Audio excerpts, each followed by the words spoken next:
from the beginning. Hit it, boys. We tend to think about depression as being something in the brain, like something's gone awry with the mind, and we tend to treat it that way too, with antidepressants or therapy. But what if sometimes depression is caused by and even cured by the body? In the first ever Consciousness show, I talked a little bit about how my worst depressive episode was actually caused by a very specific physical issue. I had lead poisoning. And I didn't know it. I had months of therapy that, I tried and I just got worse and I got worse. And just by sheer luck, my stepmother was a functional medicine practitioner and she figured it out. And within 10 days of treating my body, my depression, which had been crippling, went away.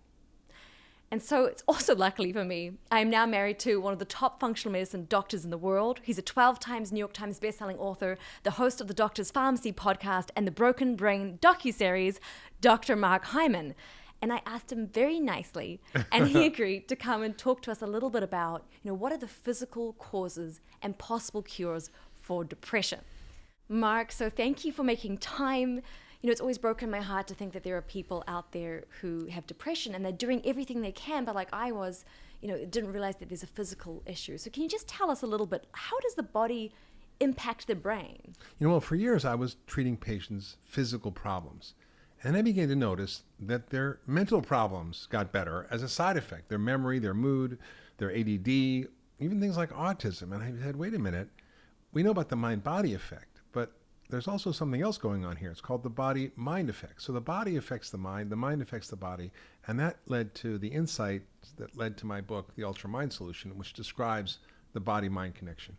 And so by working with the body system, so you're not treating the brain, you're not doing mind therapy, you're working with other systems, and you're finding that that helps with sort of the brain-mind stuff. Yeah, you can meditate all you want, you can, try to become enlightened, you can do therapy, but if your vitamin B12 is deficient or your mercury poison or your gut bacteria are off, it's going to be a lot harder.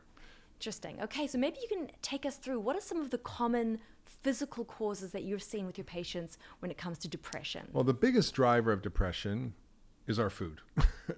Our processed food, sugar, lack of good fats, the nutrient deficiency that results in it all have huge impacts on the brain. And the biggest ones are omega-3 fat deficiency, because your brain is 60% fat and it's mostly omega-3 fats. Vitamin D, we know there's a condition called SAD, seasonal affective disorder, which makes people depressed, which is low vitamin D. We know that things like zinc are important for brain function. The B vitamins, B12, folate, and B6 are all critical for making neurotransmitters that make you happy. So if you're deficient in any of those, which by the way, many people are, it often leads to depression. And then, so what about my lead poisoning? When I had lead poisoning, I didn't know about it. For years, it sat in my system until it kind of manifested in this massive body-brain breakdown. What about those kinds of toxins and poisonings? Well, those are the other things. Some of the things we are in control of, how much we eat and what we eat, exercise, stress, sleep. Those are all things that can affect depression. But then there's a whole category of things which most people don't think about, like mercury poisoning, right? Or infections that you get that you may not know you have. For example, low-level tick infections like Lyme, or being exposed to mold, which I had, which makes you depressed. I had mercury poisoning. I was physically depressed. I wasn't mentally depressed because I knew I wasn't depressed, although I felt depressed. And I knew it was a physical thing. So there's a lot of other things. Toxins, even allergens can cause depression. Things like gluten is one of the biggest causes of depression and brain dysfunction. Autistic kids, 18% have gluten antibodies. Schizophrenics, about 20% have gluten antibodies. So we know these things are toxins to the brain, and that by identifying what they are, removing them, and providing real whole food, the right nutrients, and getting rid of the toxins and infections and allergens, you can literally help solve mental illness in ways that we never thought possible. I know you and I had an interesting experience when it came to the microbiome in the brain. A friend of ours, makes his own Saccharomyces, which is a type of probiotic you take, and he does it really well. And he gave me the recipe, and I try to make it at home, and so I kind of homebrewed my own probiotics, and I decided to take it. And within about 4 days of taking these probiotics, I got super depressed. Yeah. And I remember telling him I just plummeted, and you were kind of like, well, what about those homemade probiotics you're taking? And I cleared it out with proper probiotics within a couple of days. Same thing, my mood balanced again. Yeah. And that blew my mind that the microbiome could have such a huge impact on our mood. Oh my God. We know that, for example, irritable bowel, we think of as something that's caused by people's anxiety, and people have, sort of irritable personalities. Stress. But it's the other way around. It's the microbiome that's causing them to be having an irritable brain. The same thing, you could have a microbiome that's not made of happy bugs, and it's going to make you sad and depressed. So we know that your gut bacteria plays a huge role in your mood, and we're learning more and more about that every day. And maybe there'll soon be a probiotic or a way of eating that will fix your gut microbiome and cure your depression. And I see that over and over in my practice. It sounds like all of these things, whether it's the food or the toxins, the microbiome, it's these kind of imbalances in the body systems. Yeah. So having treated thousands and thousands of patients, what have you noticed are some of the common treatments physically that seem to help people get over the depression? Yeah, I just tell a quick story that sort of illustrates all of these things. My daughter was in high school and ate a pretty crappy diet. I controlled her until she went to high school, and then they had a food program, and she had all kinds of starch and sugar, and she was bloated and inflamed, and she was about to go off to NYU, and she was catatonically depressed. She couldn't get out of bed. She didn't want to do anything. She was feeling horrible. And I said, okay, just give me a week.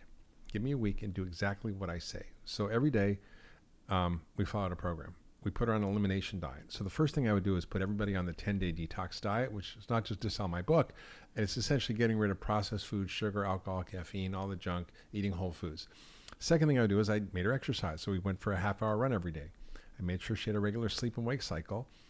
And I gave her some basic supplements, a multivitamin, fish oil, vitamin D, and these B vitamins. And that within a few days not only transformed her depression, but she transformed her body, and all the inflammation went out of her body, all the puffiness went out of her system. And that is really what I recommend for everybody. Focus on the right food. And I think it's really getting lots of omega-3 fats, cutting out sugar and starch, getting rid of processed foods, eating more whole foods. If you want to be more aggressive, you can cut out gluten and dairy, which often cause inflammation for people. I would exercise for 30 minutes vigorously a day because it's been shown to be as effective as antidepressants. I'd make sure you sleep, because if you don't sleep 8 hours a night, you're depressed and cognitively impaired. And I would also make sure you take your basic nutritional supplements. And if you want to meditate too, that's a bonus. That's interesting. And none of those things, by the way, you need to see a doctor, and don't cost any money.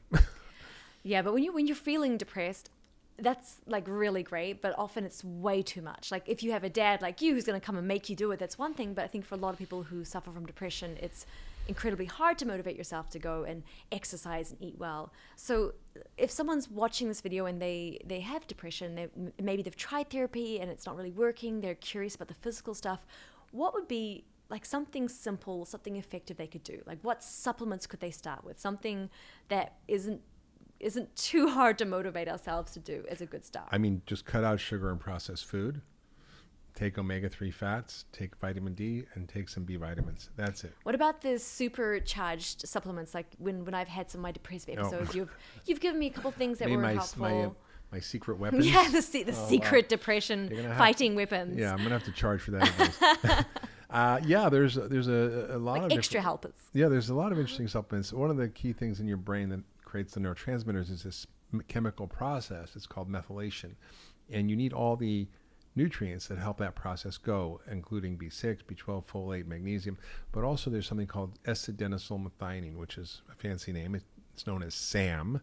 So you need SAM, or they call it SAM-E, not SAMe, but SAM-E, and along with B vitamins and magnesium, that'll take care of a lot of things for a lot of people. And it worked, didn't it? It did. I went through sort of a depressive episode, and it's just sometimes finding one thing to help break the physical cycle can then help you kind of break the mental cycle, and it creates a positive loop versus a negative spiral. So what about the final thing? Another thing I experienced when I had one of my full-on depressive breakdowns was a massive hormonal imbalance. And I know every month I get a little bit depressed. I can, depending on my cycle. And so what about people? Noticed. I know. What about people who are having some issue with their hormones? Yeah, well, there's two big hormones, actually three if you count guys in there, that have a huge impact on mood.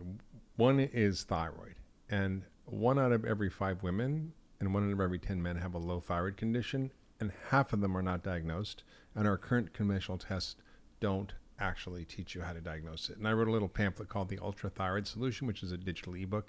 It's worth looking at because it tells you exactly what to do, how to figure it out, look at the symptoms, and what are the tests and what are the treatments. The second is women's hormonal cycles.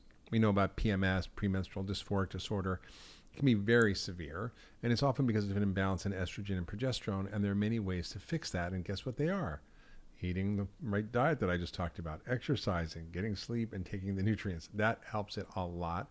And the last is for men, testosterone. As they're aging, their testosterone goes down, and that lowers motivation and mood and energy, which all can affect depression. So those are really important hormones to think about as you start to look at the big picture of depression. But there's a lot of information I just shared. I'm not trying to sell my book, but the Ultramind Solution has a whole series of quizzes to actually figure out what your imbalance is. So are you magnesium deficient? Are your problems hormonal? Could it be toxins? And then you can look at the plan in there, which is mostly a self-care plan that you don't even need a doctor for to actually fix these problems. And I remember one woman who came in to see me, and at that time it took about 9 months to get an appointment with me. And I said, "What are you here for?" She said, "Well, I feel fine." I'm like, "Why are you here?" "Well, when I made the appointment, I was terrible." I'm like, "What did you do?" She said, "Well, I just followed your guidelines in the Ultramind Solution, and I got better." And I'm like, "Well, why are you here then?" She says, "Well, I thought maybe you'd tell me something new." I'm like, okay. So it's a lot of this you can do yourself. And what about the stuff like, for instance, the lead poisoning or those big toxic issues? Yeah. How do you get the right testing for that? If you think maybe you've had some kind of heavy metal exposure, where do you go to figure that out? So if you get stuck and these basic things don't work, I recommend seeing a good functional medicine doctor. And all you have to do is go to ifm.org. They have a Find a Practitioner tab. Click on it, look for a certified practitioner or a practitioner in your area, and go see them and see what they have to say. Amazing. Well, thank you so much for making time we're having a nice Saturday afternoon here, just hanging out in our living room. I hope some of that was helpful. If you're experiencing depression, if you know someone who is experiencing depression, consider that, maybe there is a physical aspect to it, or at least some of the, the diet and sort of supplement advice that Dr. Hyman gave could help break that cycle enough to get them out of the negative loop that depression can cause. All young men with suits and ties, just sitting in the crowd smoking big cigars. I hope you're ready for now. I'm the one on the radio, bring it down.